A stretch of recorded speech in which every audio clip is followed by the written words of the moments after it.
Hi, and welcome to Rise, Heal, and Grow. I'm Leah M. Hill. This show is a podcast production of Apollo Sunrise Center, which is a health, wellness, and spiritual retreat center in Merrimack, Massachusetts. On this show, we shine the light on those who nurture wellness and inspire positive change. My guest today is Áine Greaney. She is an Irish-born writer, teacher, and an advocate for using words as a path to wellness. Welcome, Áine. Thank you, Leah. It's lovely to be here. Oh, it's so good to have you. For having me. I cannot wait to talk about your writing and what you do on helping people on their path to wellness, because that's something I'm really interested in myself. And but I do want to first start off with where you got started with writing. You were pretty young, weren't you?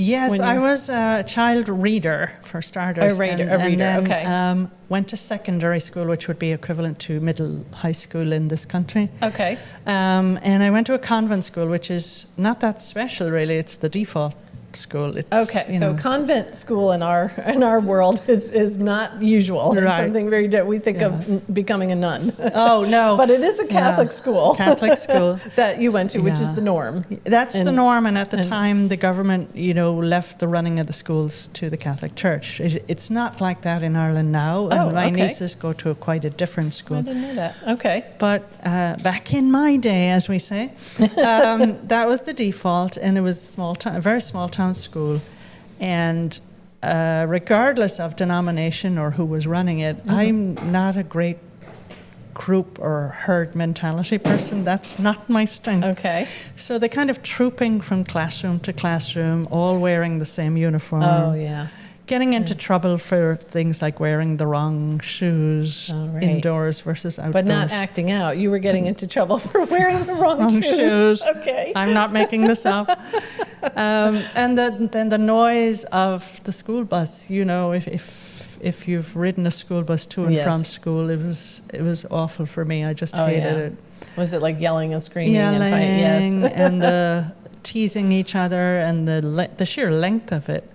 So by the time I would get home from school, in the afternoon, I would be exhausted, and not necessarily physically exhausted, but just mentally worn out. Oh, gosh. So I would be upstairs in my family home doing homework, and instead I would be writing in a small, I've seen them in drugstores here, those little composition notebooks, the small mini ones. Yep. And I remember, I didn't know much back then, but I remember thinking, I feel a little better. I feel a bit more relaxed. Oh. And by then just writing? Just from sitting and writing. Dumping, rage paging. I call it rage paging. Yeah. And then the other thing about it I remember was, this is mine. Yeah. Like, this is my space. I don't think I was clever enough to word it that way at the time in my little... Well, you were young. I was young. You were what, like a teenager, early teens? 13, 14. Yeah, 13, 14. And I remember I can be anybody I want in this cheap notebook. Anybody I want. Right. I don't have to put on the mask that you had to wear at school to be a good girl. And I remember loving it, and it became a practice almost every evening, Wow. Yeah, and I remember just, I feel better now. And then, you mean I can write anything I want? So this is... I like the rage page idea, because it sounds like that's what it was. Like you come home from school, you have this very difficult experience with the other students and trying to get along with everybody and trying to figure out how you're supposed to dress and what shoes to wear.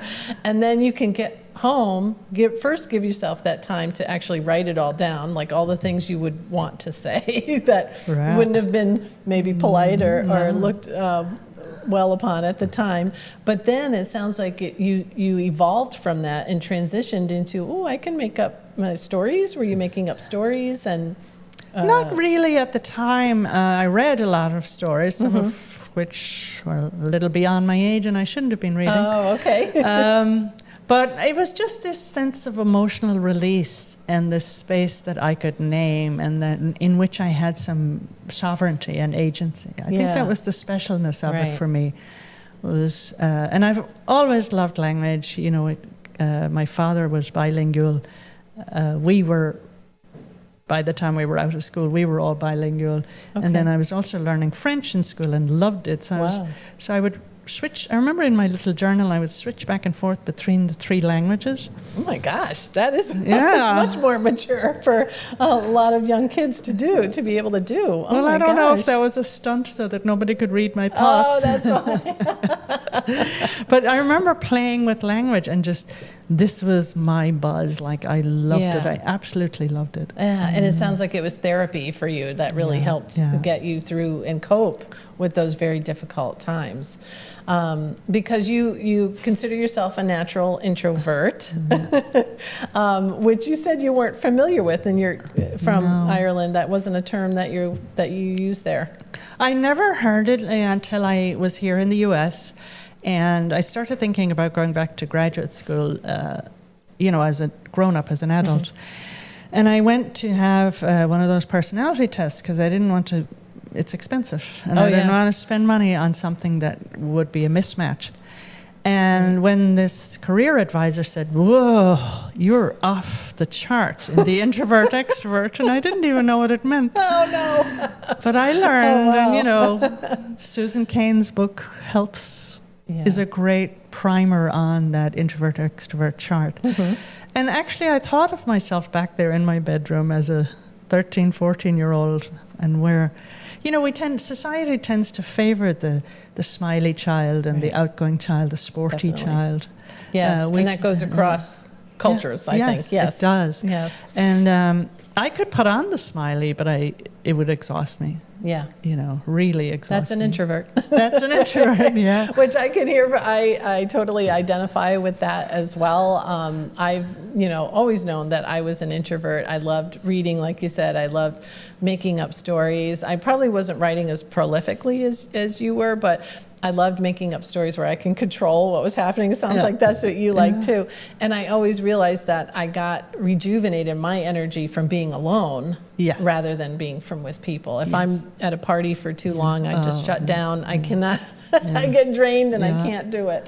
So is that the experience for you as well? Yes, and the one-on-one, I tend to have close, thank God, long-term friends versus the group. Again, parties for me, it takes me a full day to recover. Yeah, I totally get that. I totally get that. Yes, definitely. When you feel like you have to be on constantly, and then it's very draining for you. So that is a classic introvert right there. And actually, Leah, one of the things recently I went down my basement and I unearthed a box of old journals. Mm-hmm. And that theme ran through them all the way from my young days to now. Wow. In your journals, you can see the pattern. Of the real self, the inner self, the contemplative self versus the self we present to the world, because that's what we've been asked to do. Yeah. Nobody ever job interviewed somebody and said, "Oh, I think I'll hire that introvert." Give her the corner office. Yeah, I can imagine that was difficult. But that's fantastic that you were able to see that pattern now, over the years of having those journals over the years, and that you were able to see that that really helped you identify your authentic self, right? Yes. Because as you're growing up, right, you don't know kind of who you are all the time because you're so influenced by whatever's going on in school or with your friends. And then you were able to identify that writing was a way for you to find that, to find your authentic self. Yeah. I love that because some people never do find it. Well, this is true, Yeah. That's a scary prospect. Right. So then from this rural Irish area that you grew up in, you went to college in Dublin. Yeah. Bit of a switch. That's a bit of a switch. So how did you cope with that? That's a huge transition. It was huge, and it was the rural-urban divide. And back then, without a motorway system, it was a divide geographically and also behaviorally. There was just country people were country people and town and city people were city people. And often, stand-up comics would mimic our accents and make fun of us. Really? Yeah. Because there was such a divide. Back then it was, not so much now, because also, unfortunately, COVID made people move and they can work anywhere now. Oh, okay. But so it was more about what people were doing during the day and going into the city. Businesses, the media, the government organizations were all centered in the capital. Right. You know, so off I went, and I was in a small college. It was a small teacher education liberal arts college in a very upmarket neighborhood, Seaside, actually. Oh, Seaside, okay. And I was very young as well. A big mistake is that I was more than a year younger than the other students. Oh, really? Yeah, in Ireland, you had to be 17 to go to college. I made it by 12 hours.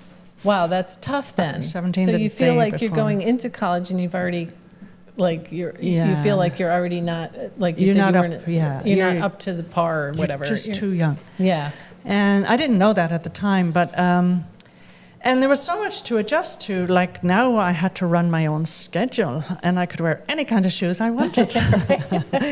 But I remember the running of your own lecture schedule, just the food in the cafeteria alone, that you get to choose. the dormitory. You're suddenly in kind of shared space with people whom you don't know. We did have single occupancy dorms, thank God. Oh, yeah.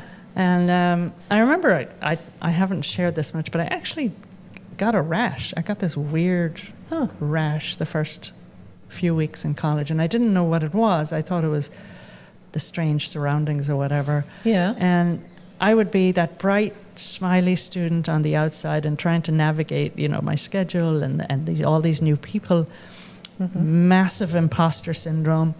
And then once I closed that dorm door behind me, there was quite a different person behind that door. Yeah. So I did what I knew how to do. Yeah, which was right. Took out a notebook. Right. And I remember it became a kind of a secular form of prayer that I would calm down, that my rash would go away because, I tried to conceal it with high-neck sweatshirts. And, Sure. And that I would just not stop feeling so imposter-y and overwhelmed by it all. Because now you can be your authentic self. Sitting at that little desk in my dorm room. Wow. And surrounded by this big city. Big city and girls who I assumed were, much smarter than me, even though we all got into the same college. Right, so, right. But you felt that because you were a little younger. I was younger, maybe. Younger and more rural than everybody else. They were a little more sophisticated than me. Or maybe they weren't, I don't know. Right. That was your perception. That was my perception. So when you were doing this writing as your own therapy to discover your authentic self, was it still the this is how I feel? Were you writing like your emotions and this is how I feel, and then taking it from there? Like how did the stories spur from that point? I think I was sort of just spilling out how confused I felt, how overwhelmed I felt. Yeah. And then I also began kind of making lists of, I hope that I was mature enough at the time, what one thing could I fix here? And get a handle on. And that I didn't know, of course, when I was sitting at that little desk in that dorm room, I didn't know that, several years later in a place called America, in a state called where you would be, right? Texas, there would be the first American clinical study that would bear out. Actually, that was done on freshman college students. Really? Yeah, Dr. Wow. James Pennebaker, his first study was with freshman college students. Now, I didn't know this because it hadn't happened yet, nor had I read about it. And it was the first clinical study on expressive writing, and he obviously had a control group and a study group. And the ones that were encouraged to write down their feelings and how they felt and about their past and about their childhoods, they had fewer visits to the doctor or to the medical center on campus, the health center on campus, and they did better over a longer term. Really? Now, I didn't know that at the time, but it's interesting that his study group were freshman students. Yeah. I remember my freshman year in college, and in America it was the same thing. It was, even though I went to a pretty large high school, still going to college that was huge in the city of Boston, not knowing anyone, like you said, and being an introvert like you. And I didn't have the luxury of having my own dorm room. I had to share. So that was that was a little tough too, and getting to know people and everything. But you get through it, and that was the experience. But I do remember like you said, the cafeteria and all the food. And I was like, oh, I'll just have ice cream for dinner instead, because it's here And it's French available. fries. And French fries. That was a big one. That was amazing to me. Pizza and French fries, yeah. We didn't have pizza, but, fried fish on Friday and Yeah. French fries and basically food that we hadn't had at home. And Right. yes, I did gain weight. Yeah, I think, well, that's why, I don't know if you have that phrase in Ireland, but we have the freshman 15, which means when you're a freshman, you put on 15 pounds because of that. I did. I did too. Plus, I had a short stint where I worked at Mrs. Fields Cookies, and that was that was even worse. Yeah, that was even worse. But anyways, back to your writing. I do want to talk about the wellness writing that you do. If you can explain what that is and the difference between that and creative writing. Yeah, like the wellness writing it's almost the same as journaling, and I get asked that a lot, Leah. Well, I've kept a journal all my life. Is that expressive writing? Is that wellness writing? And it is. There's a small little difference, again, going back to Mr. Pennebaker in Texas with his freshman college students. Mm-hmm. After the first rage page or the spilling your guts on the page, he encouraged the participants and students to then add a little cognitive dimension to it. Well, what could I do better? Are there resources that have worked for me in the past and that I could call upon them now? A little figuring out part of yourself. Right. What worked for me in the past? Have I felt like this in the past before? And what worked then? Could this apply here in these new surroundings? Yeah. And actually, there's a wonderful video interview with Dr. Atul Gawande, the famous doctor, and he expresses this really well. That every weekend, on a busy schedule as a surgeon, and that he sits down and says, what could I have done better this week? Wow. What can I do better next week? What went well, what didn't? It's a lovely short video. It's easy to find online. Yeah, I'll have to look for it. So that's kind of wellness writing. It's not that you wouldn't spend a lot of time just getting your thoughts and feelings down on the page. Right. Or what they call name it to tame it. When you name it, you get some kind of agency over it. Like power over it. Right. But then you can kind of transition over into brainstorming, solution searching, solution finding. Yeah. Creative writing, by contrast, and there are no, the thing about writing for wellness is there are no rules and there is no goal except to feel better and to visit yourself every day. Whereas for creative writing, there's a standard. I often say it's like cookies. You can't make all the wild and wonderful cookies till you know how to make a basic sugar cookie. Oh, that's true. Okay. So as a creative writer, there's sugar cookies to learn about. Yes. You have to get the structure and all that down first. The conventions of your genre. Okay. There are no conventions in wellness writing. You can do bullet lists, you can do brainstorming, you can work a keyboard, you can tell. I actually had a student who was a physician out on the West Coast, and she would just record stories into her phone because she was so busy she didn't have time to sit and write them. Oh, right. So there are no conventions. That's amazing, because I think, I've been a journaler for many years, probably since I was a teenager, early teens as well, and I never thought of that, of like going to myself and asking myself for the solution, for the answers. I would do the rage page, as you call them. I would do the, this is what happened. And I did see patterns, though, like you said, when you go back and I'm like, okay, that's the same thing coming into my life over and over again. But I never thought that I could sort of be my own therapist or starting that process of saying, what can I have done differently here, as opposed to what do I want to be different about my life. That's what I was writing. I don't like this. I'm not happy with this. But this is what I want to be different. But what you're talking about is how to have that personal stake in it and initiate your own change in your own life. And then check back with yourself. And it's not that we'll call them the rage pages aren't necessary. They are. Name it to tame it. Again, what's bugging me here? Why does that person at work push my buttons? Is it about another relationship that I have that's got nothing to do with work? What is going on here? Why am I afraid of X, Y, and Z? But then brainstorming for solutions is where the magic begins. You know, that's where the magic happens. Oh, I love that. Yeah. And so thinking about how this can help people, right? That this can be any kind of transformation in their life. It can be anything like helping people struggling with an illness or grief or going through recovery. Are there any like examples or anything that, you know, you've been teaching this? Is there anything that you think you would like to share that might be an example of how this helped people?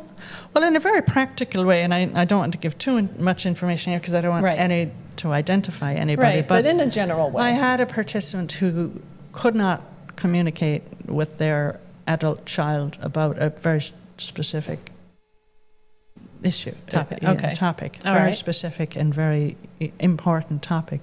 Mm-hmm. And what I felt was my more simplistic sort of method of writing and tip for writing, something that was I almost didn't bring it into the workshop because it was so easy and simplistic. And I had kind of borrowed it from a poet friend of mine. And I get an email from this person saying, this is it. This has opened up the communication Just channels. a very simple thing that you shared. They both did it, the parent and the child. And the child both did it. Okay. They exchanged it across coast, East Coast, West Coast, and it opened up this way to both express how they were feeling. Both gave them a way to talk about what was going on with the parent. Yeah. And Christmas Eve, in fact, he said, you know, because it was actually during the pandemic, so there couldn't be in-person visits, and they just used this strategy to have this to bridge the gap. Oh my goodness, that's beautiful. That's a beautiful story. It was a wonderful email to get. Gosh, yes. It was really great. And then I had another younger student in an in-person workshop pre-pandemic, and it was a lovely group. And she was young, but she was on round 2 of being caregiver for a parent, very ill parent. So she came in on week 2 and she said, I used to be so bored sitting in the hospital, just walking around, you know, waiting for my dad to have his treatments. Right. This is it. Like, I can pass the time, and it opened this whole new world, and I feel much calmer when I go to pick him up. Yeah. And I have, at a minimum, I have something to do. Right. And she was therapeutic at the same time. But she was very happy. Yeah. You know, so that's a beautiful story. Yeah, it was wonderful to hear that. Yeah, you know, and I can tell because I could see the light in you now that you're talking about your role as a teacher and sharing this. And I imagine that you learn a lot from your students as well. Oh, of course. You know, you learn how individual we all are, and you'll learn differently from how I learn. And, you know, I've learned as well, especially during the pandemic, because all classes had to go online, but in person as well, the participant you think is very disengaged and like, writing, kind of roll the eyes. Yeah. You know, that's not the disengaged student. No? They're just comfortable with a one-on-one. Oh. So I always stay around for about 15 minutes afterwards so that I'm available one-on-one. Right. Or via an email. That's their way of communicating. They're much more comfortable with that. Yeah. So I've stopped thinking, oh gosh, did I say something wrong? Am I not interesting? Do I speak too softly? Which I do. But don't assume, I've learned to not assume that the student checking their phone or sort of doodling is disengaged. They're not. They're often not. They just need their own way of engaging with you, which might be similar to you with being alone, you know, needing that as the way to express themselves and to learn to express themselves and find their authentic self. And they may be processing the information differently. You know, they may be listening, taking notes, but the processing happens at home on their own. And that's a great thing to learn. Yeah. You know, yeah, definitely, about what's right for them. Correct. Because it's not for everybody else. It doesn't mean it is. So, and that's your job as a teacher. That's your job as a workshop leader, is to make people feel emotionally safe, make them feel equal. I don't care what their status is outside of the workshop. I don't care if they're, you know, the president, you know, I don't care what their life status is or how far along they are on the writing journey. It's none of my business, frankly. In my room, whether it's virtual or real, they need to feel emotionally safe. they need to feel seen, and they need to have their style of learning and their style of processing honored. Honored, yes. Yeah. That's the difference right there. Yes. So thank you. Let's talk about your books too, because you've published 5 books. Thank you. Everything ranging from novels to Irish history, a teaching guide. You've got. Can you share a little bit about the writing and any themes that you've had there? My fiction often is about place. Which I suppose for an immigrant I shouldn't be surprised at. Right. I have 2 novels out, and then I just had a book come out in March, a collection of short stories, and that short stories, they're all about place in one way or another, and finding our place. And that quote from the author Josephine Hart about she talks about the geography of the soul, and we search for its outlines all our lives, unquote. I'm kind of obsessed with that notion of place and home. Yeah. And it shows up in both my nonfiction and my fiction writing and my journaling. Right. So there's this theme, even across the transatlantic journey that you've made, with different places, different cultures, different people. But then there's this theme that runs through it. Home. What is home? Is it a geographic place? Is it an internal existential place? Mm-hmm. Do my neighbors here in Massachusetts who grew up in our 6th generation Massachusetts, do they feel at home? Right. Do they feel more at home than me, a transplant? I don't know. Right. I actually don't know. That's why That's something to write about. That's something to write about. That's why I have a pen and paper. That's great. And I do want to talk about one of your books called Being a Writer with a Day Job. Like, where were you when I was writing? That's what I needed back then when I was writing my book and had a day job. Wow. What's that? Do you offer advice? What is that book about?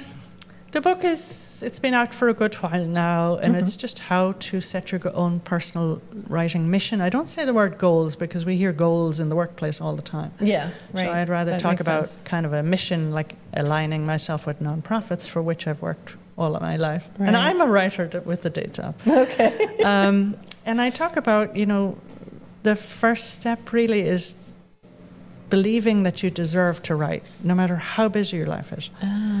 And no matter how many family commitments you have, because as you know, many and most of us are balancing family caregiving and commitments with work.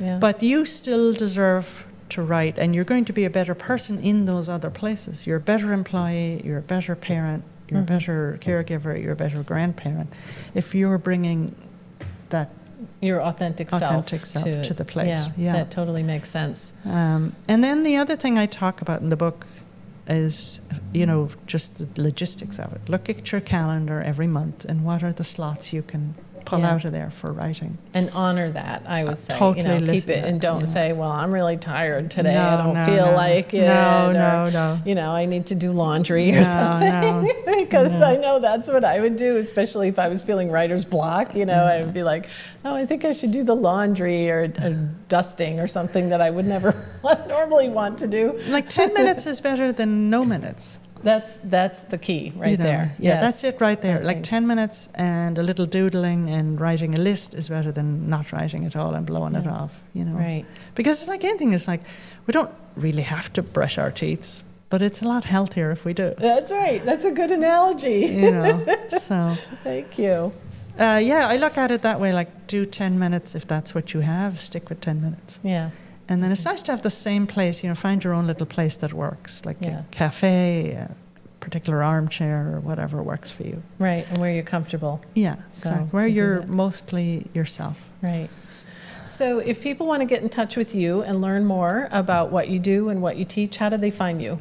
I have an author website. It's my name. Okay. Strangely, there was no big competition for that. Áine URL. We'll put it up on the screen too. AineGreaney.com. Might be a challenge to spell. But we'll put it up on the screen. Great. And then I'm on social media. I'm on LinkedIn. I'm on Facebook. I'm on Instagram. I'm on Threads. And then I'm out and about as well, especially this time of year when people are getting back into the pattern of their normal lives after summer vacations and school off and whatnot. Right. But mainly the website has all of my upcoming kind of. Right. And I wanted to mention Voices of the Valley, which you'll be at November 1st and 2nd. So you're actually November 2nd, the Sunday spotlight speaker at this event. So do you want to give just a brief description of what you're going to talk about? Well, I'm really going to talk about something I feel fairly strongly about, which is that the process of writing and being you in the writing matters as much or more than the product and having your name on a bestseller list or whatever. And finding your own personal goal and in the process finding your own narrative voice. Because if you don't have your own narrative voice, which isn't necessarily the same as your speaking voice, then really why bother? Right. You know? Right. So you it's have to about be authentic. finding your voice Yeah. and you doing you. I You love know, that. Not trying to imitate other authors. Great. You know, That's wonderful. So, yeah, Thank you. I I'm can't looking wait. forward to it, Leah. Me Really too. looking forward to I it. cannot wait for this because I am going to be in the front row seat when you give that talk because I definitely want to learn more. And if you also want to meet Áine in person, hear her spotlight presentation at Voices of the Valley, all you have to do is go to apollosunrise.com, register for the event. It's free, it's open to the public. You just need to register and then choose your day if you want to come Saturday or Sunday. If you want to come, and if you want to hear Áine, you got to come Sunday. Or you can come both days too. So please check that out online and look up Áine online as well. And join us again here on Rise, Heal, and Grow with Leah M. Hill. We have lots more episodes coming up soon. Thanks. Great. Thank you.